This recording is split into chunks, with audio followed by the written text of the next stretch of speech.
वंदामी अय्या जी। तो सुखी हो। अ, अय्या जी, मेरा प्रश्न आज कारुकम्मा के बारे में है। क्या मैं पूछ सकती हूँ? जी। अ, आदरणीय अय्या जी, मैंने मतलब महामुगुलान बंते जी के बारे में सुना था कि उन्होंने उनके पिछले जन्म में गारुकम्मा किया था, उनके माता पिता की हत्या की थी। और इस जन्म में फिर जब वो अरहंत हुए थे, अरहंत होने के बाद भी अ, उनकी हत्या वैसे ही उसी तरीके से हुई थी, क्योंकि उन्होंने गारुकम्मा किया था, की थी। तो फिर अब वो अरहंत थे। गारुकम्मा में 5 चीजें आती है: माता पिता की हत्या करना, अरहंत की हत्या करना, बुद्ध को हानि पहुंचाना और संगम में फूट डालना। तो इसमें अब जिन लोगों ने महामुगुलान भंते जी की हत्या की, जो अरहंत हो चुके थे, तो उनको वापस से उनके अगर वो उनके बाद के जन्म में वो अ, प्रायश्चित करके अगर वो अरहंत बने, तो उसके बाद भी उनकी हत्या वैसी होगी, तो फिर वो साइकिल वैसे जाएगा क्या अय्या जी, कि उनकी कोई जी। हत्या कर रहा है और वो निर्वाण पद के लिए जा रहा है, लेकिन उन्होंने पहले अरहंत मुनि की हत्या की थी, या फिर एक गारुकम्मा की थी, तो ऐसे। अच्छा। तो देखिए, ये जो हम कहते हैं दुख नहीं कहते हैं, भगवान कहते हैं दुख चक्र है।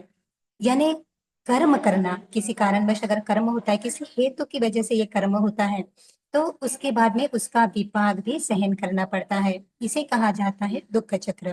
तो जैसे भी कोई अकुशल कर्म करता है, तो हम यहाँ पे उदाहरण देते हैं महामोगलायन बंते जी का। तो उन्होंने जो जिन कहते हैं कि अकुशल कर्म, ऐसे अकुशल कर्म जिसके जो विपाक होते हैं किसी जीवन के लिए नहीं, तो ये जो विपाक होते हैं वो निब्बान तक किसी को दुख पहुंचाते हैं। तो ये जो कर्म होते हैं उनमें से जो कर्म होता है पहला और दूसरा, माता पिता की हत्या करना।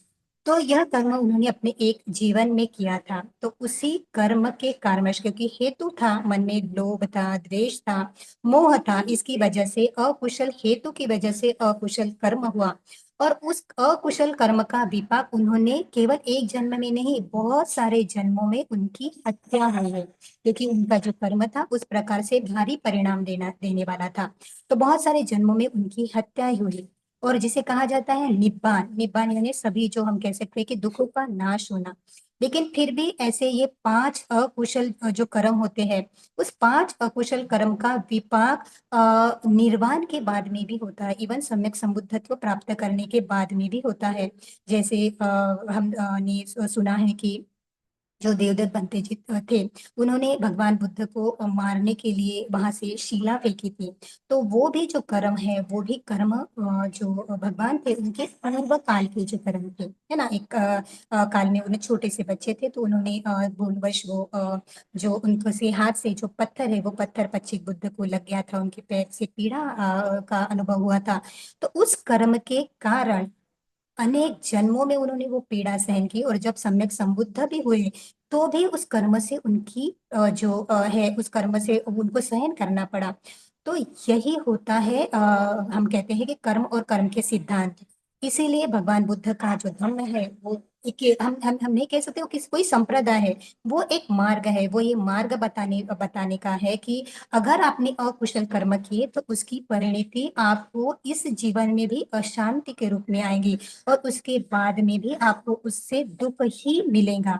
इसीलिए भगवान कहते हैं कि कोई भी अकुशल कर्म मत कीजिए, सदैव ही कुशल कर्म की संपदा ग्रहण कीजिए, और अपने चित्त जहाँ पे ये अकुशल हेतु और कुशल हेतु निर्माण होते हैं, तो इस अकुशल हेतु को त्याग दीजिए, और कुशल जो हेतु है उसकी संपदा ग्रहण कीजिए, अपने मन को परिशुद्ध कीजिए। तभी कोई व्यक्ति इस दुख से मुक्त हो सकता है। तो जैसे महामोगल है, हाँ, तो इस प्रकार से उन्हें उनके कर्मों की जो है उसके कर्मों का परिणाम भुगतना पड़ा। तो जिन लोगों ने उनको इस प्रकार से हानि पहुंचाई, महामोगलान बंटी जी को जिन्होंने हानि पहुंचाई, उनको भी इस प्रकार से अनेक जन्म तक, क्योंकि उन्होंने तो अरहंत की हत्या की, तो अरहंत की जो हत्या होती है, देखिए माता पिता की हत्या इतना बड़ा अकुशल कर्म होता है, तो अरहंत की हत्या करना तो कितना अकुशल कर्म होगा। तो वो व्यक्ति, वो जो जिन्होंने उनकी हत्या की थी, उन्हें अनेक जीवन तक, अनेक जन्मों तक यही दुख की, इसी प्रकार से उनका दुख उनको सहन करना पड़ेगा। और उसके बाद में जब वो कभी भी अरहंत बनेंगे या फिर कभी भी वो दुख से मुक्त होंगे, तो भी उन्हें उस कर्म का विपाक सहन करना पड़ेगा। यही दुख चक्र होता है। वंदा में अय्या जी, तो सुखी हो। मेरा सवाल है, जैसे मन, जैसे हम लोग मेडिटेशन करते समय मन में ऐसे थॉट जाम करता है, राइट?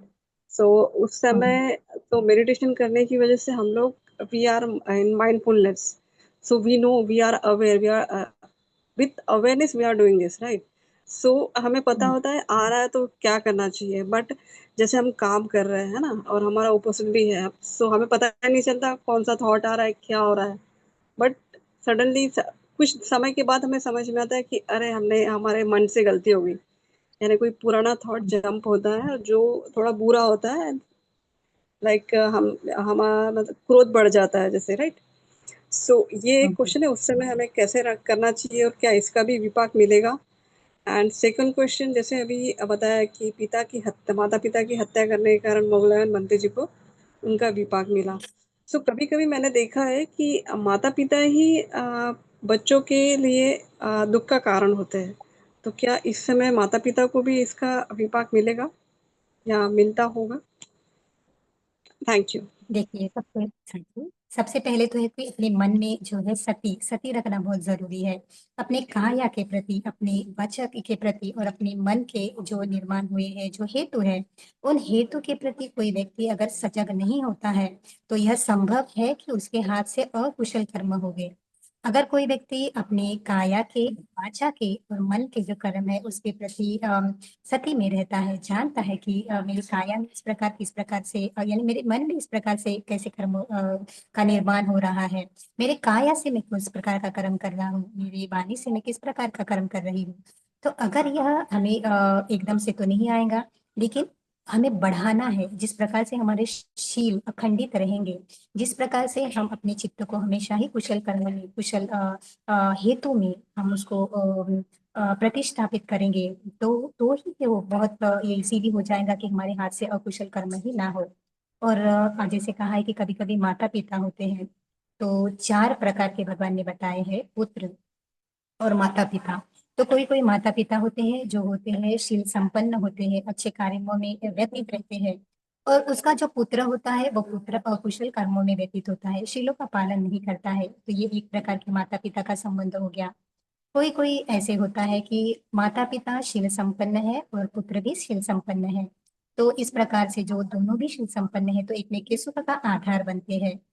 तीसरा जो व्यक्ति होते हैं, जो माता पिता शील संपन्न नहीं है लेकिन पुत्र शील संपन्न है, तो जो पुत्र होता है वो प्रयास करता है अपने जो माता पिता को है धर्म का सही मार्ग की ओर बढ़ाए। और चौथा जो होता है, ना तो माता पिता शील संपन्न होते हैं, अच्छे कर्म में व्यतीत होते हैं, और ना ही पुत्र जो होते हैं वो अच्छे कर्म, पुत्र पुत्रियां जो होती है अच्छे कर्मों में व्यतीत होते हैं। तो देखिए, इसीलिए तो धम्म है, हमें ये जानने के लिए कि हम किस कैटेगरी में आते हैं।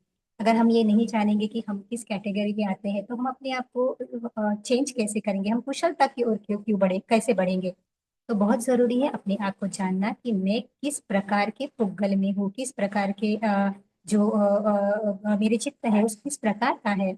तो अगर माता पिता दुख का कारण तो नहीं है, क्योंकि उनका भी हम कह सकते हैं कि उनका अपना जो पुण्य कर्म है, उन्होंने अभी तक जिसके संखारा जो है, वो संखारा निर्माण किए, उसके आधार पर उनका जो चित्त है वो निर्माण हुआ है, वो वैसा जीवन जी रहे हैं। और जैसे कि उनका जो पुत्र पुत्री है, ये तो वो भी क्या होते हैं कि उनके आधार पर, यानी हर जो व्यक्ति होता है वो अपने संखारा, अपने पुण्य कर्म और अपने कुशल और अकुशल हेतु के कारण अपना जो जीवन है वो जीवन व्यतीत करते हैं। तो अगर लेकिन भगवान कहते हैं अगर माता पिता ने कुछ भी नहीं किया, तो भी पुत्र और पुत्री पे उसके इतने उपकार होते हैं, क्योंकि मनुष्य का जीवन मिलना दुर्लभ है। और अगर कोई किसी को मनुष्य जीवन चाहिए, तो केवल और केवल उसे माता पिता ही जो होते हैं उस मनुष्य भूमि में ला सकते हैं। इसी वजह से ये जीवन हमें जो मिला है वो भी केवल माता और पिता की वजह से मिला है। तो अगर कोई माता पिता, भगवान कहते हैं, इवन तो भिक्षु भिक्षुनियों को भी भगवान ने परमिशन दी है कि वे अपने माता पिता की सेवा कर सकते हैं। यानी माता पिता को ब्रह्मा बोला जाता है, तो जिन्होंने जन्म दिया है, इन्होंने ये हमें इस सुंदर जीवन में हमने धम्म कुछ सीखा है, जो भी पुण्य कर्म किया है, तो उसका उसका जो महत्वपूर्ण भाग है ये ही है।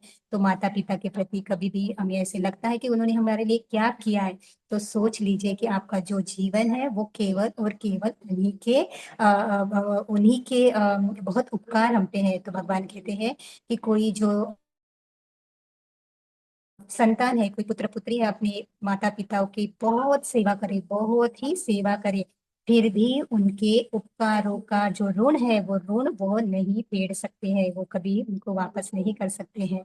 तो इस प्रकार से मन में लाइए कि मेरे माता पिता ने मुझे ये सुंदर जीवन दिया है, मैं उनके उपकार कभी भी नहीं उनको ऋण को चुका सकता हूँ। केवल और केवल ये पुण्य कर्म और शील समाधि और प्रज्ञा का यह जो मार्ग है, जो सभी दुख से मुक्त होने का मार्ग है, वो मार्ग ही उन्हें देकर उनके जो अभी तक के संस्कार है, उस अभी तक के संस्कार जो भी शायद अकुशल होंगे, उस अकुशलता को कम करके मैं कैसे उनको बढ़ाऊं, ताकि मैं उनके उपकारों से मुक्त हो पाऊं, ताकि मैं उनके जीवन के इस भव चक्र को नष्ट कर पाने में सहायक हो। इस प्रकार सोचना चाहिए। स्वयं भगवान ने भी अपनी माता के ऋण से मुक्त होने के लिए उनको देवलोक में जाकर जो है धम्म की देशना दी। तो देखिए, भगवान के जीवन में जो कुछ भी होता है वो हमारे लिए प्रेरणा ही है, उनसे हम बहुत कुछ सीख सकते हैं। तो माता पिता के प्रति हमेशा उपकार का भाव रखिए, क्योंकि उन्होंने ही हमें यह सुंदर मार्ग दिखाया है। आज जो भी कुछ हम हैं वो उन्हीं के कारण है। तो प्रयास कीजिए उनके जो शील है, उनके पुण्य कर्म बढ़ाने का, ताकि यह सुंदर सा मार्ग उन्हें भी मिल जाए।